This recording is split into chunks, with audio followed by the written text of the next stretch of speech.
Hi guys, welcome to Color Me Geeked. Good afternoon.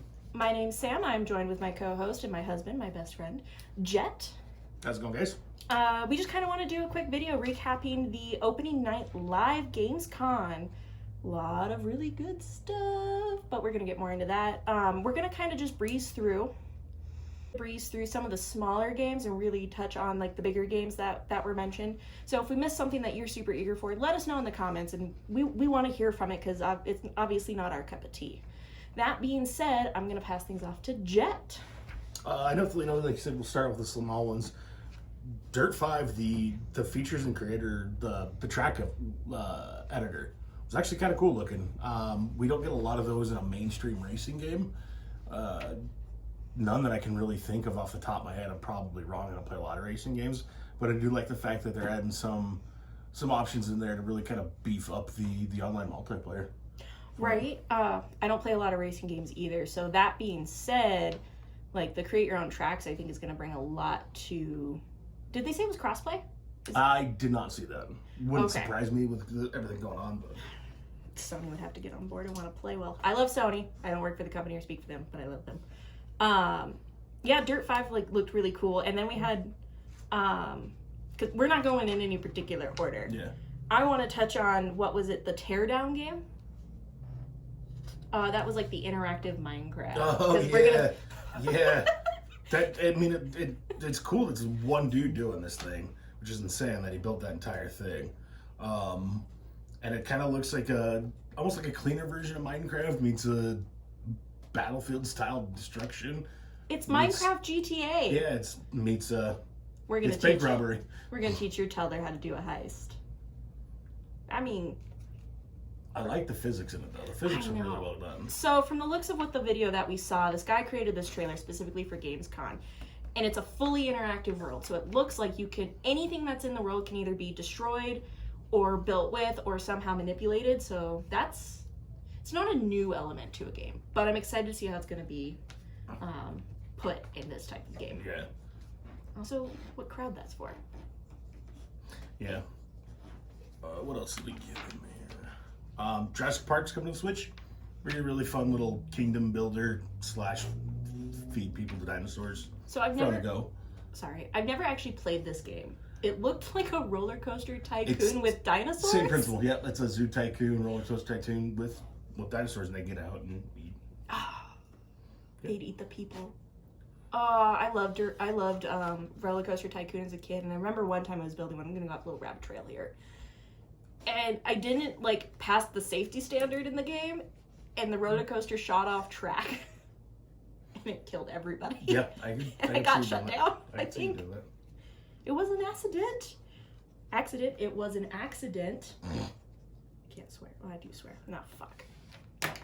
The other one that looked really good to me, there's kind of the two, I should say, that for like the indie style stuff. Lemnis Gate, that PvP with that 25-second loop mechanic where you're trying to. Yeah, okay. Like, I think he's gonna do this, so I put traps here, and it rewinds time, and you have to bounce it back out. It's kind of an interesting mechanic. I'm curious to see how it's gonna play through. Well, because it looks turn-based, so yeah, because they said take your turn. Yeah, so I'm really curious. Mm-hmm. So you're put in a battle royale arena, and correct me if I'm wrong, I'm going off the one time I watched the trailer during Gamescom.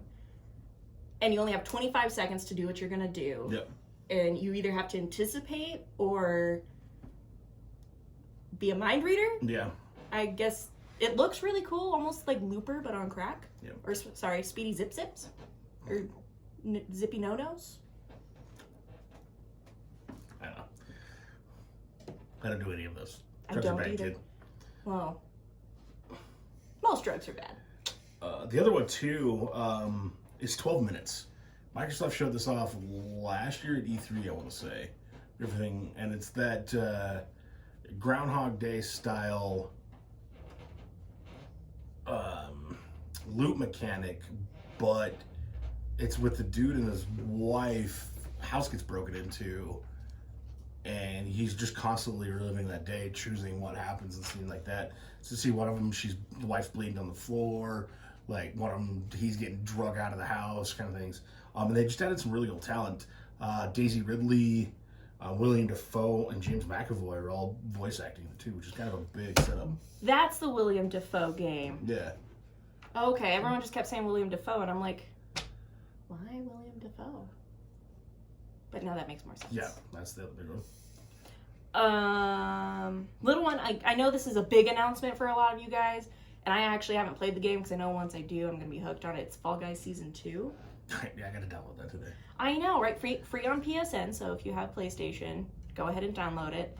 But Fall Guys Season 2, it looked like it was a middle-aged medieval theme. That looks kind of fun. Yeah, but they do pretty wacky like costumes for everything too. So for this being like an indie developer, they're doing a really good job. Yeah, like, definitely kind of captured everybody's. It looks really cool. Imagination with it too. Oh, they look like little VVs from Final Fantasy IX. It's so cute. Jelly bean VVs. Jelly bean VVs. We saw a little bit more gameplay for Course, a next gen game coming out. I want to say it's next year. I don't think they've got a 2020 release date for it. It's going to be an interesting one. I know that spaceship's alive, and you're adding superpowers and stuff to it, but they still haven't shown a lot of like story trailer from what I've seen so far. So that one's definitely on my radar for sure. Mafia remake. That looked gorgeous. I know. Like, sorry, that's kind of more the meat of it, but 10 years plus old. That definitely looks gorgeous. I've played second and third one quite a bit. I don't think I've ever really gotten to the first one, so I'm excited to pick this one up when it comes out. I think next month, actually. Yeah. Yeah, I was like, they announced it. I didn't write down the release date. Yeah, it's like mid-September, something like that. Mafia remake looks really cool. I actually think that'd be I'd start at the franchise, because you know me, I hate jumping into games. Like, and I know a lot of the time they don't 1, 2, or 3. I have to start at 1. Like, I can't start in 3 like I did with Witcher. That was the only exception to the rule. But that made me go back and play 1 and 2. So I'll actually probably get into the Mafia series with this game. Yeah. It looked gorgeous. 2's got a phenomenal story too. Ooh. Yeah. Lego Star Wars. Looks great. I'm surprised it's taken them this long to get out, considering they announced it early last year. It's not going to be out until spring of next year, I think. Spring of next year, spring 2021. So, but this game looks gorgeous. It does, especially for a Lego game. Clean voice acting was really well done, because obviously they don't have, the major actors doing it, so it's all going to be little actors, but they look great. I mean, overall, like the grass mechanics, the environment, water. I'm very picky with water. And those water graphics for a Lego game looked really good. And I love Lego games, and I've never seen Star Wars, so... You haven't seen all of them. Okay, yeah. Anybody that knows me, which is anybody watching this video at this time, knows I'm very confused in that universe. But I'll play the games and maybe get a little bit better understanding of them. The other 2 smaller ones, and I say smaller ones because one of them is going to be a decent-sized title. Crash, the new 90s retro mode. Which kind of takes place back in time before the first game, so it's kind of filling some of that backstory. I do like the fact that it's going to be a challenge. You have to get to that item that unlocks it without dying in that playthrough, so that'll actually make it really nice to kind of see what's going to happen. No, those games. I love Toys for Bob is doing amazing work. Like, I'm a huge Spyro fan, as you can see behind me. I love the Crash games. I played them with my sister. They hold a special place in my heart, but god damn it, those games are hard. I'm still stuck on the first game on the PS4, and it's been years. Give me easy mode. The other big one too, that it could have been a lot bigger of a title, because we haven't had one of these since the 360 era, honestly. The new Medal of Honor. I'm sure Facebook dumped a buttload of money on Respawn to make this for VR. Kind of a bummer thing, because the World War II campaigns are always fun. I really just wish I didn't have to have an Oculus to play it. So. Right. I'm going to touch base. I do love Crash Bandicoot, and I'm actually really excited for the It's About Time. Toys for Bob is doing an amazing thing. I'm just really bad at them. But onto your Medal of Honor. The Oculus, I just don't want something strapped to my head. If it was contacts VR, then we'd be talking. Right. But I also get motion sickness and don't play VR because I have trust issues. Thank you, Resident Evil. Yeah. Kool-Aid Man. Kool-Aid Man. All right, so there's really 3 big ones, kind of from what my notes, the notes I took down on there say. And then there's that one. We'll talk about that one afterwards because that's just like a what the hell. The big three: Call of Duty, Dragon Age, and WoW. Start with WoW because that'd be the one that neither of us know a lot of because we just don't play. The trailer was cool. I don't necessarily know if it needed to be that long because it wasn't geared towards like the full audience. It was just that select. That 2%. That select Blizzard audience. That being said, their shorts or whatever they want to call them, because they've done with them Overwatch, they've done some really WoW stuff like that. They're always really well done. The stories, I don't even play WoW, and that was kind of an engaging story. Like, oh crap, what's going to happen now? So still don't want to play WoW, but right. Well, I would love to play WoW. The problem is, that game's a lifestyle, and I do not have the time it deserves to be devoted to it. Yeah. But on the other end of that coin, they could have announced that in a much shorter time period. Like, that short was beautiful. I think that was concept art we were seeing. No, they do a lot of that stuff too, where it's just like the hand-drawn art style. I don't think it was concept art. It's just well, like it looked like concept yeah. art. But beautiful, well done. I loved the voice acting. It was just, it wasn't for me. But if you are a WoW fan, I do want to hear from you in the comments because, like, is this exciting? Is this a realm that you guys have been wanting? And let us know. We legit don't know. We don't play. The second of the last big two, the first one I should say, Call of Duty. I've been a Black Ops and Call of Duty fan since, well, the original Call of Duty 2 on the 360, but really got into it with excuse me, MW4. I met some of my best friends on that thing, flew over to Boston to meet them. This was cool. It is a direct sequel to Black Ops 1, set during the Cold War, so you're still playing as Mason. Woods is there. You know, you still got your handler. That is not Robert Redford in the trailer. They've pointed that out. I do like the fact that they are giving, and this is going to piss a lot of COD fanboys off, giving the gender option, whether they want to be male, female, non-binary, which would be cool. Or I think they're calling it classified? Classified, yep. I think that's fantastic. Yeah, it's an awesome way to do it, just to kind of get everybody, you know, kind of some representation there. You get to be you in your favorite game. I think that's important. Yeah. So it looks good. They've talked a little bit more about it too, that the battle pass from the current Modern Warfare was going to transfer over, and you'll get rewards for both of them, which is nice too. So you won't have to start back over completely on that, which is nice. All right, I'm going to talk about the next one. Let me tell you, when that music started playing, I don't know if I screamed externally or if it was all internal, but Dragon Age is back, because like we knew it would be.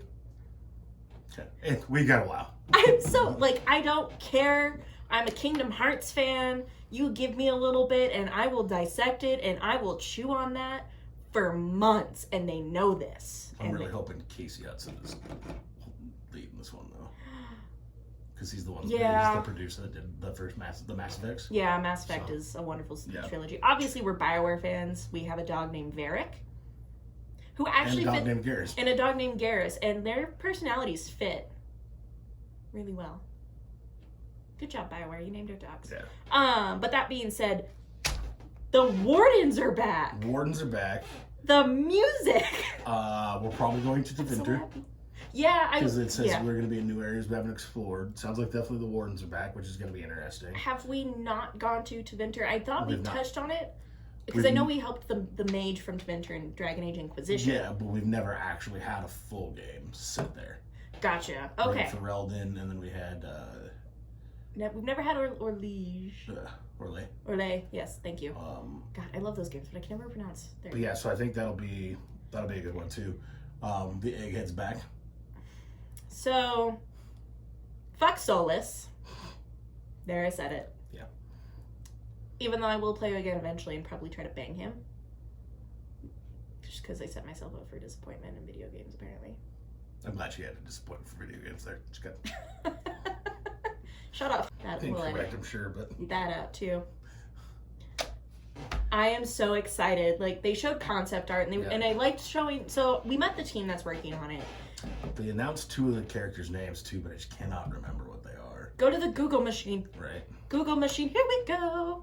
While he's looking that up, I'm going to probably distract you guys with Dragon Age talk because the concept art, and I will put a link to the video in the description if you guys haven't seen it already. Go look at it. Like, this team is so talented. I love the world of Dragon Age. Like, from Alistair into 2 to Varric, and then 3, Iron Bull. I just listed like my favorite characters out of each game. And the Iron Bull. Thank you, Freddie Prinze Jr. I did not know we deserved you until now. Well, until then. That was a romance option. He's great. Oh, It's hilarious. Yeah, we'd have to watch the video. Okay, We'll so post it down later on. I'll post it in the comments later because the Google machine is still too new information. That being said, I'm so excited. This is probably one of the trailers that I got the most excited about. And I'm pretty excited. I hope they give us the option though to go, because like one's combat for me, like the strategic that one had, probably my favorite out of the group, and I really hope they give us something like that again, where we have the option to play it as that third person, not hack and slash RPG, but more action RPG. Yeah, I see where you're going with it. Tactic RPG. Whereas that first one, I can do it a little bit more tactically, especially on the PC. I'm gonna replay that when we get the computer going up too. Yeah. So I kind of hope that's there for those. So. Yeah, that makes sense because I loved 1. I have to say it's probably my favorite in the series, even though 2's story was a lot more meatier, even though everything was brown. But I really enjoyed 1's story. Yeah. But I loved Shale, I loved Alistair, I loved Liliana. Like, the characters in 1 are just unreplaceable. Yeah. And like, then they never tried to replace them, which is something I've always really appreciated about BioWare. But they gave me the dream team. They gave me the A team the first time. Right. Surgeon Simulator 2. What the fuck? That game is just gonna be one of those ones where you just get drunk and start playing. And it's gonna be a disaster. And they got the guy the doctor from Back to the Future. Yep. How much money do you have? Right. Maybe just wanted his face on TV again. Sorry, I just wanted to say that because I was like, Back to the Future, I think. I don't know if I've actually seen those movies or not.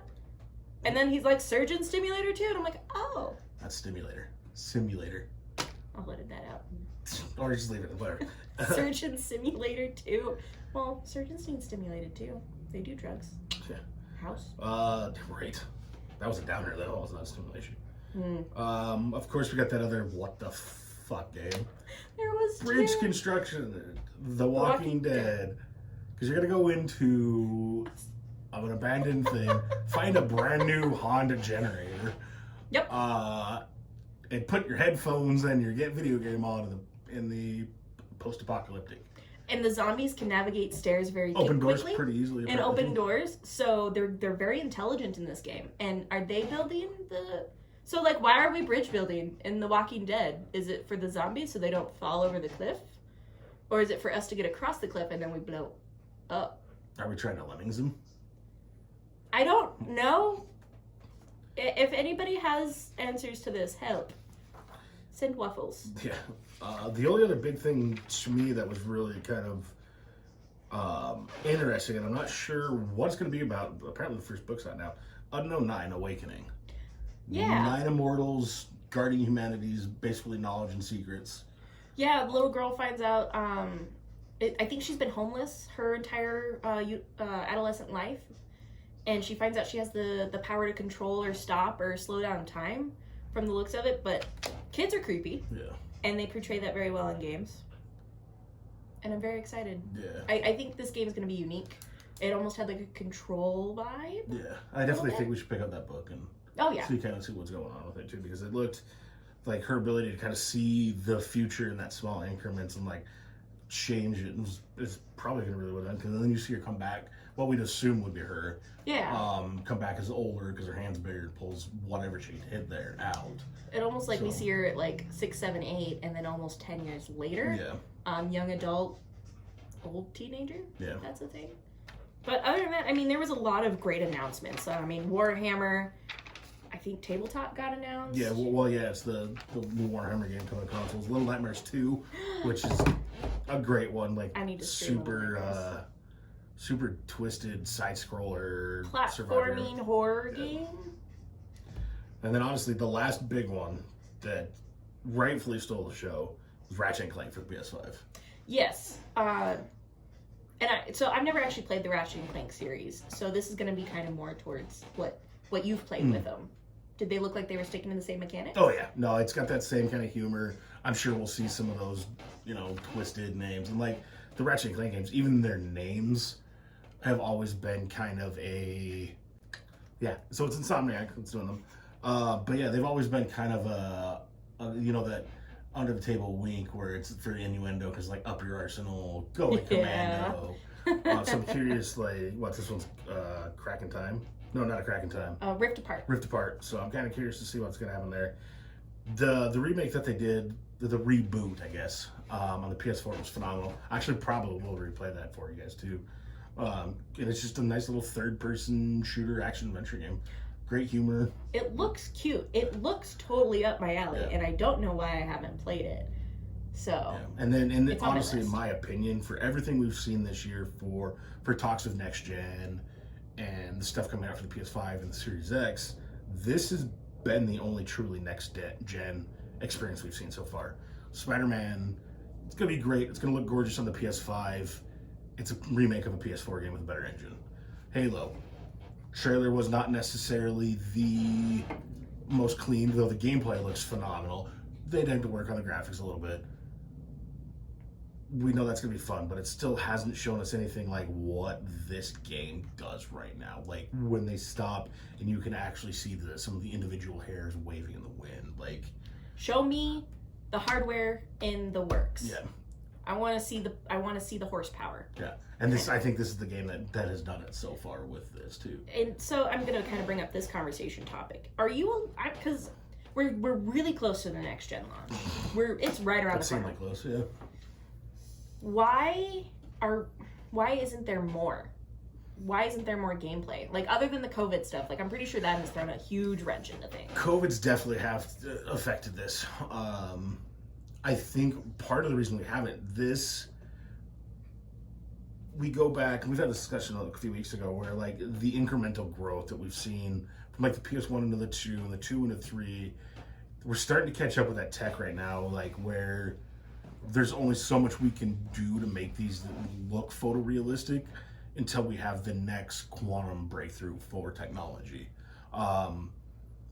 And the flip side of that, it's getting more and more expensive the smaller these increments are. And that's the other kicker to this too. That is true. And so we will get there eventually. It's probably going to be Matrix style when they jack it in the back of our skulls. But we get there, we will see it. It seems in every generation, like we've got good looking games the first couple years, but that year 2 or 3 we're like, oh damn.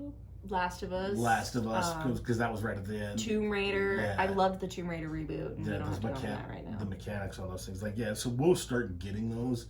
I think a lot of it's going to be how are these developers going to utilize this new tech that are in these, because we'll have ray tracing available for basically everybody at this point in time, which usually is just high-end PCs.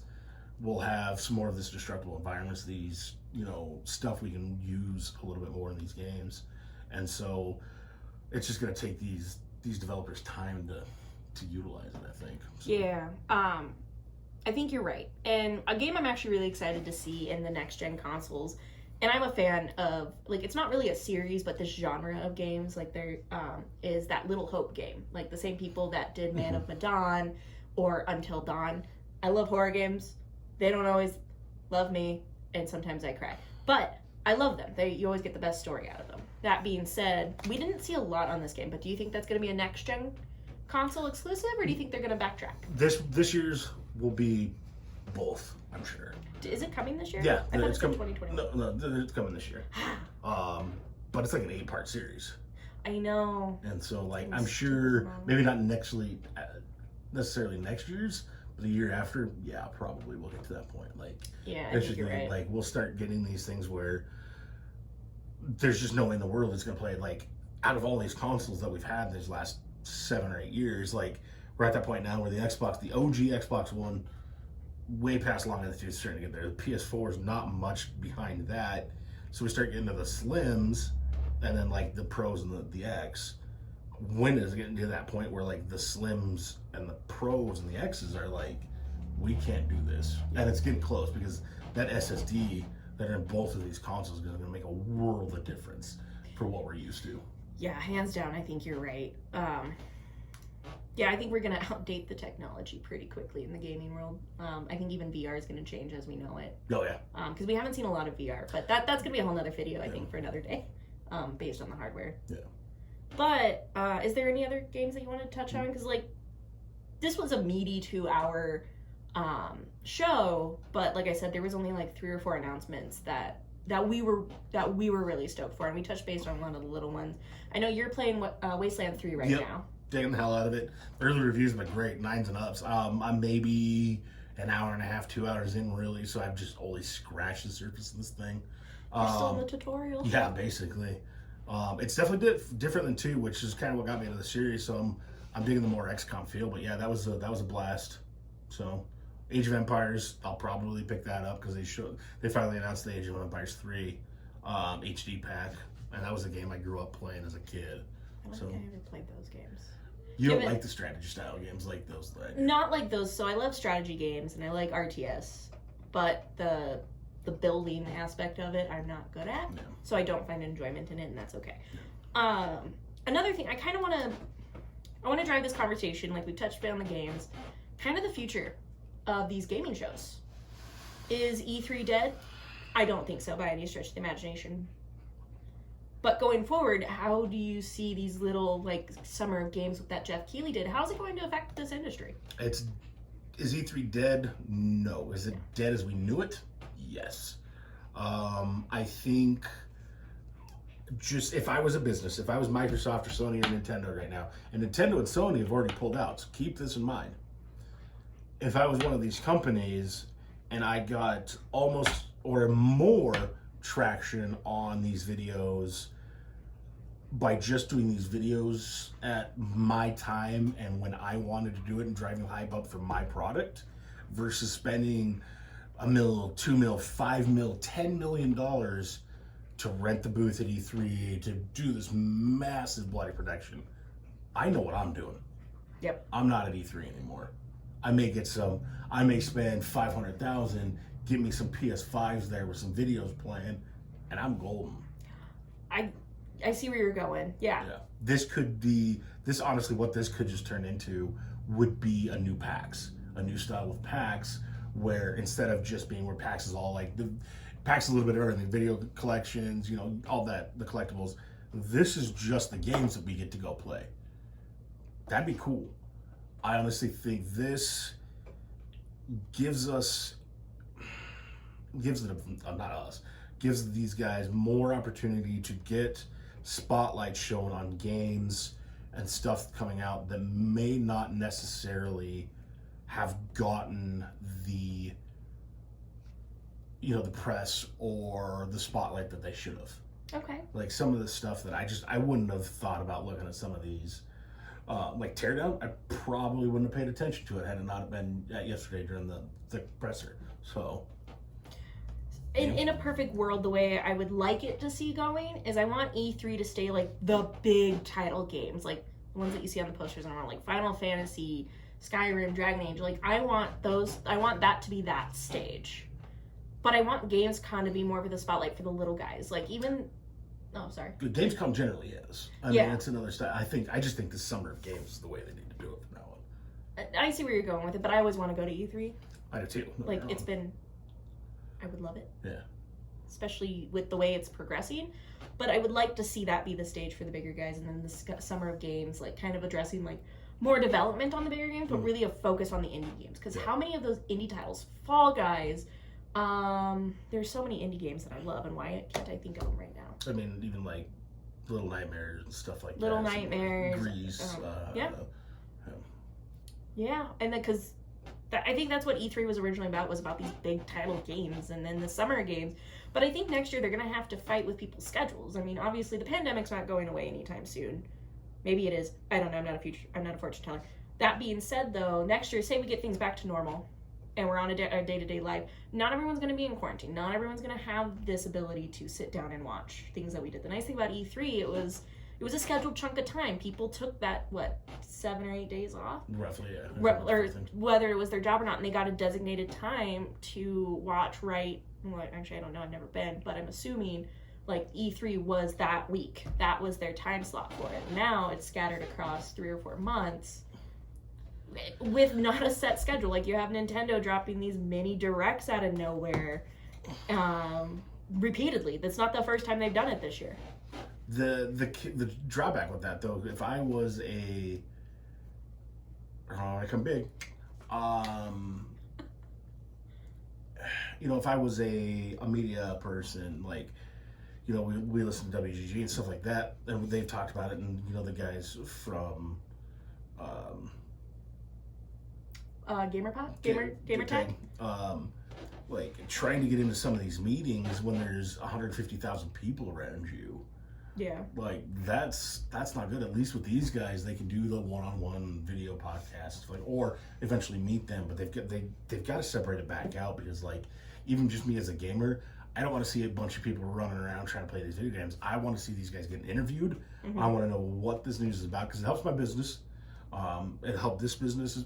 It helps that stuff. It helps build the excitement more than watching some dude push his way to the front line to get to play these games. That's true, and that's why I kind of, and this is a personal preference, I don't think E3 should have ever been opened up to the public, and I know that's an unpopular opinion, but there's a time and there's a place for it, and I think it's really important that gets addressed, because I think that was when we started to see the fall of E3, because it got away, it involved the community, like, involve your community, but don't be obsessed about it. Like, there's a time and there's a place, and they could have opened up a portion of it, kind of like what the GameStop Con does, that you've been to a few times.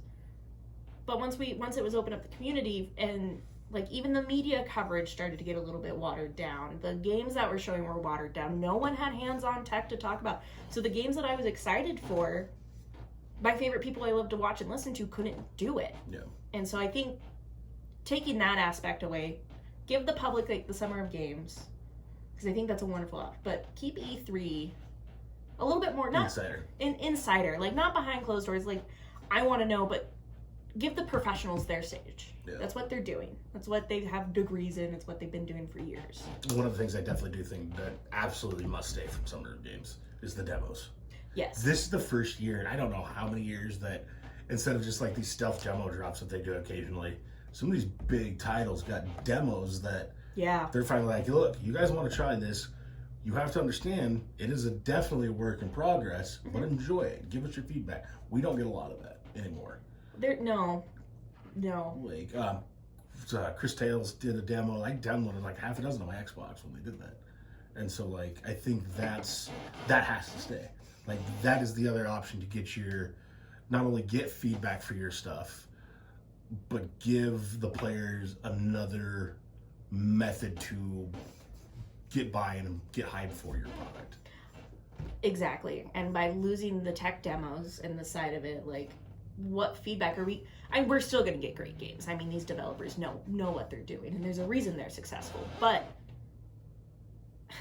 I don't know how to phrase this, but you need feedback to succeed. Yeah. You're never perfect the first time around. But I think we really focused on, like, the polish and the lack of load screens between games that we forget story components. Yeah.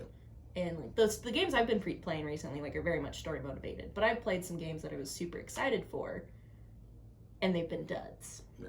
But we can go into that later. We can make, like, a whole video series of video game duds if you guys want. Let us know in the comments. But yeah. Other than that, is there anything else that you wanted to touch on, Jeff? Nope. We've got 2 more days of Gamescom's news that I should be floating through. Some of the stuff over here. Not a lot, because I think the intro was yesterday for the most part. And after this, there is... I will pose a question to you. After this, there is no other, that we know of, major video game news coming out the rest of this year. Yeah. If they don't tell us a price and a date in the next 2 days, what do you think is going to happen? I think they're going to stealth drop it. We're going to find out on Twitter. Because Sony's confirmed that they're not going to stealth drop their pre-orders. I mean, yeah, but they're still going to do it. Yeah. I don't know how else to. I mean, they have now a day because it's Friday and they're doing it Thursday, Friday, Saturday. Something like that, yeah. I don't know. I mean, I honestly think the PS5 regular edition is going to be $600, and I think the digital only is going to be $400. I think there's going to be quite a gap between them. I think it'll be $100 difference. Okay. Well, you've also worked in this industry longer than I have, but I know we're going to be seeing the PlayStation getting a little bit more expensive than what we're used to.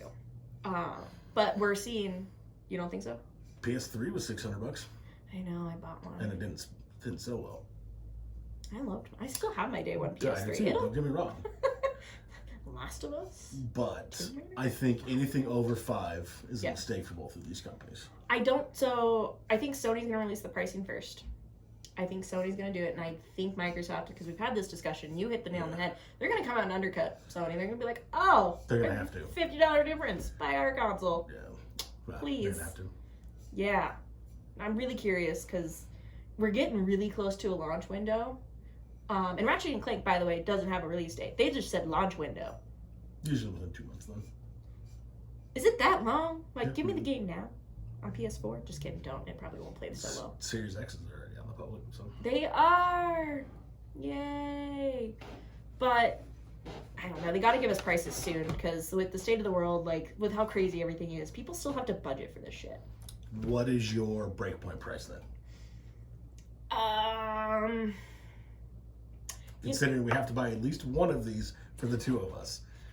Probably two. We're going to end up buying two before the end of the year, possibly. Maybe, depending on how much money I can make. Yeah. How can I make money, guys? No, never mind. Don't answer that. It's the internet. Don't answer that. No one wants to see this, OnlyFans. It's fine. I don't know. I'd have to say probably like the 700 mark would be a price break for me. But I've worked retail and I've worked tech long enough to understand this shit's expensive. Oh, yeah. No. This tech is not easy to build. So not only are you paying for the hardware, but you have to pay for someone's engineering behind it, and then you have to pay someone to put it together. Like, all three of those individuals have to pay a living. So, but that would be my breaking point, because these are supposed to be horsepower, but, like, what's the power percentage difference that we're going to get from the PS4 to the PS5? A lot. Is it? Is it going to... So, I remember, because we had this discussion, like I said, a couple weeks ago now. The jumping from the PS1 to the PS2 in horsepower, and the PS2 to the PS3, we're losing that gap. Steer processing, I mean, it's definitely a gap there, but it's not as much as, like you said, some of these earlier ones. I think the speed is really what's going to drive this for this generation. The solid-state hard drive, I think, is going to make all the difference. Mm-hmm. They're going to make these consoles a little bit more travel-friendly, because so many people are either working from home or traveling for work nowadays, like, and they're taking the hardware with them. Yeah. I'm curious to see is Nintendo going to drop a new Switch? They said rumors are 2021. Okay, but we've read that article every 6 months for the last year. Yeah. So. Okay, so like twice now. I think that's Kotaku like or Game Informer dropped that. Everybody has at this point in time now. I know, but I want to give credit to who I read it from. I think Kotaku. No. Game Rant, I think, was the first one I read. Okay.